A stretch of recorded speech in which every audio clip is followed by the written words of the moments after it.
Dalam catatan sejarah disebutkan bahwa kekalahan Belanda atas Jepang dalam Perang Asia Timur seraya menyebabkan bangsa Indonesia terlepas dari penjajahan Belanda menuju ke penjajahan Jepang. Jepang mulai menguasai wilayah Indonesia setelah Belanda menyerah di Kalijati, Subang, Jawa Barat pada tanggal 8 Maret 1942. Jepang menarik simpati bangsa Indonesia dengan memandangkan semboyan 3A, yakni sebagai berikut: Jepang pelindung Asia, Jepang pemimpin Asia, dan Jepang cahaya Asia. Perhatikan pada gambar berikut. Namun, kemenangan Jepang ini tidak bertahan lama karena pihak sekutu, yaitu Inggris, Amerika Serikat, dan Belanda, melakukan serangan balasan kepada Jepang untuk merebut kembali Indonesia. Sekutu berhasil menguasai sejumlah daerah. Mencermati situasi yang semakin terdesak tersebut, pada peringatan pembangunan di Jawa Baroe pada 1 Maret 1945, Jepang mengumumkan rencananya untuk membentuk Dokuritsu Shimbun Kyosakai atau Badan Penyelidik Usaha-Usaha Persiapan Kemerdekaan yang disebut BPUPK.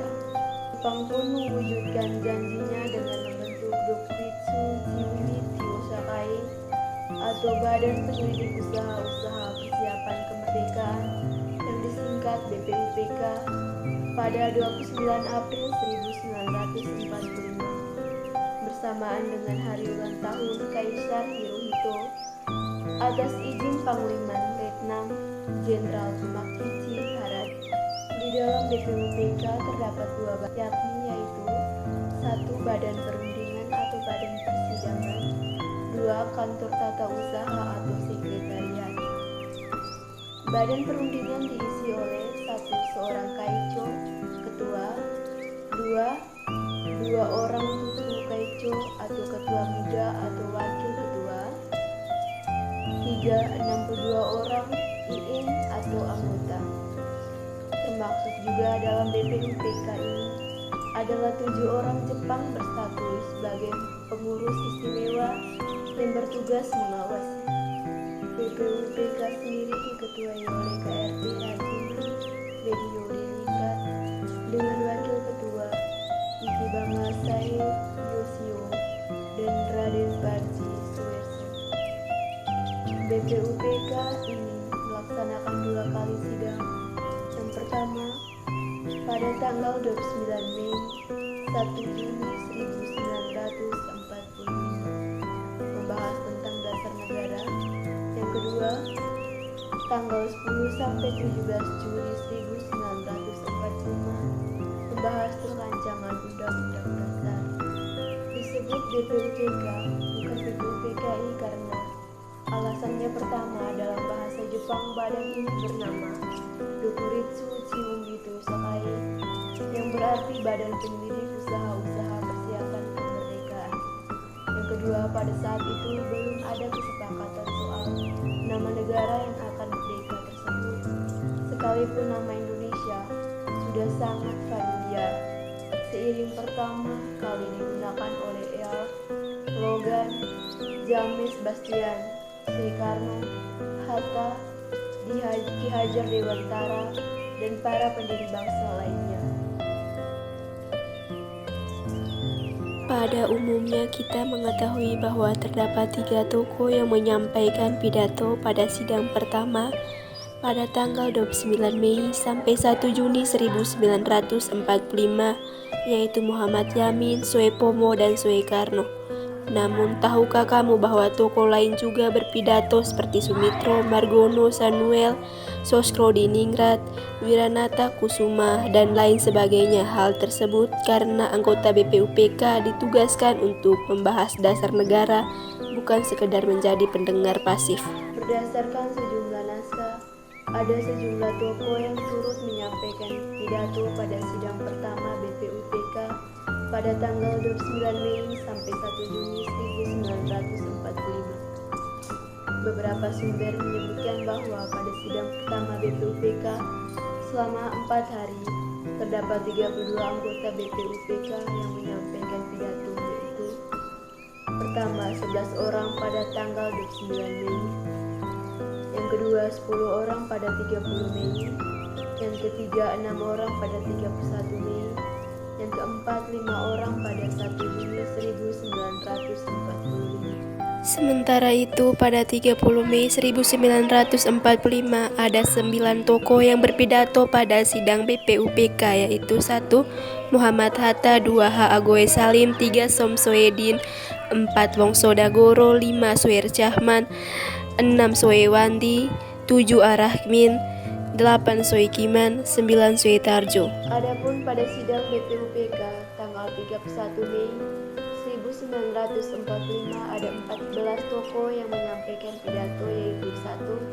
Soepomo, 2. Abdul Qadir, 3. Hedro Mortono, 4. Muhammad Yamin, 5. Sanusi, 6. Liem Koen Hian, 7. Moenondor, 8. Dahler, 9. Soekarno, 10. Ki Bogones Hadi Koe Soemo, 11. Koe Soemo Atmaja, 12. Oeli Jiang Hao, 13. Parada Harahaba, 14. Boentara Soepomo.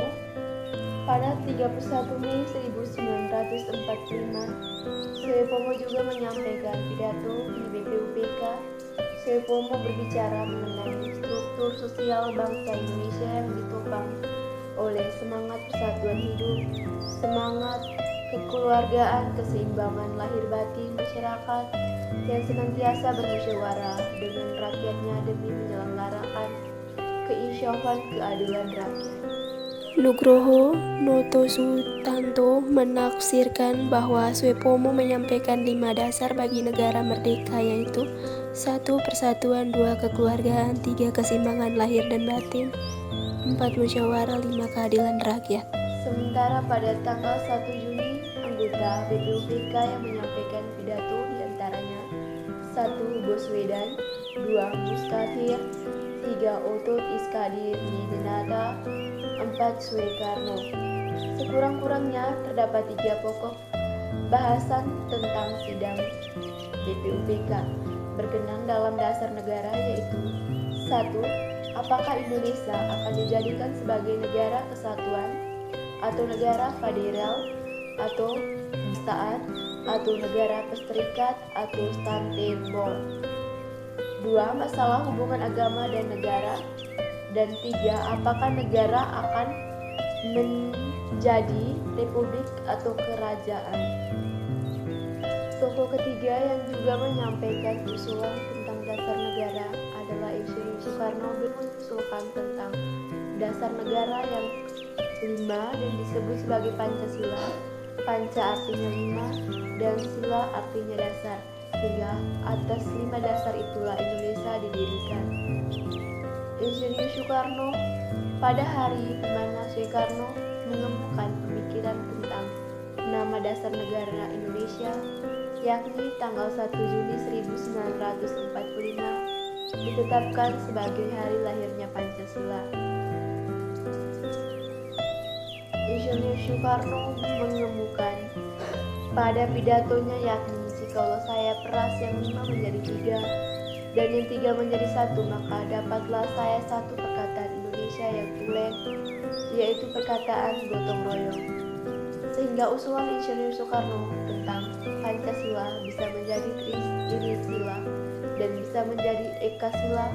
Berikut ini adalah umusan dasar negara yang disampaikan oleh Insinyur Soekarno.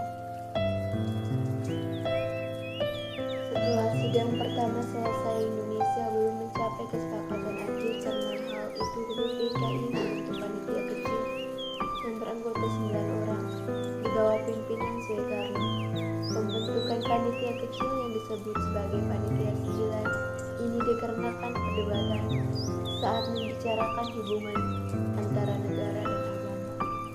Anggota dari panitia 9, Ki Hasim Hasim, Mr. Muhammad Yamin, Mr. A.A. Maramis, Drs. Muhammad Hatta, H. Agus Salim, Mr. Ahmad Subarjo, Abdul Kahar Moejakir, Abi Kusno, Joko Rosoejoso, dan IR Soekarno. Pertemuan tersebut memiliki maksud untuk menjabati perbedaan pendapat antara golongan nasionalis dan golongan Islam perihal hubungan negara dengan agama. Pada tanggal 22 Juni 1945, Panitia 9 mengadakan rapat di kediaman IR Soekarno di Jalan Pengangsaan Timur nomor 56 Jakarta. Rapat tersebut membahas tentang rancangan pembukaan Undang-Undang Dasar. Panitia 9 menghasilkan rumusan sebagai tujuan negara Indonesia merdeka. Dari hasil sidang menemukan Piagam Jakarta Charter diusulkan oleh Muhammad Yamin. Naskah Piagam Jakarta ini kemudian ditandatangani oleh Panitia 9. Berikut ini adalah rumusan dasar negara yang termuat dalam Piagam Jakarta. 1. Ketuhanan dengan kewajiban menjalankan syarat Islam bagi pemeluk-pemeluknya. 2. Kemanusiaan yang adil dan beradab. 3. Persatuan Indonesia. 4. Kerakyatan yang dipimpin oleh hikmat kebijaksanaan dalam permusyawaratan perwakilan. 5. Keadilan sosial bagi seluruh rakyat Indonesia. Selanjutnya, rumusan dasar negara yang tercantum dalam naskah Piagam Jakarta tersebut mengalami perubahan dalam sidang Panitia Persiapan Kemerdekaan Indonesia atau PPKI yang dibentuk sebagai pengganti BPUPKI. Di dalam sidang PPKI tanggal 18 Agustus 1945 atau sehari setelah kemerdekaan tersebut, ada pengubahan salah satu poin yang semula ketuhanan dengan kewajiban menjalankan syarat Islam bagi pemeluknya menjadi ketuhanan yang Maha Esa.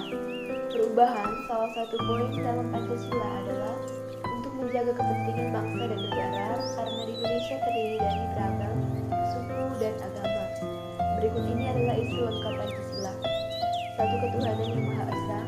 2. Kemanusiaan yang adil dan beradab. 3. Persatuan Indonesia.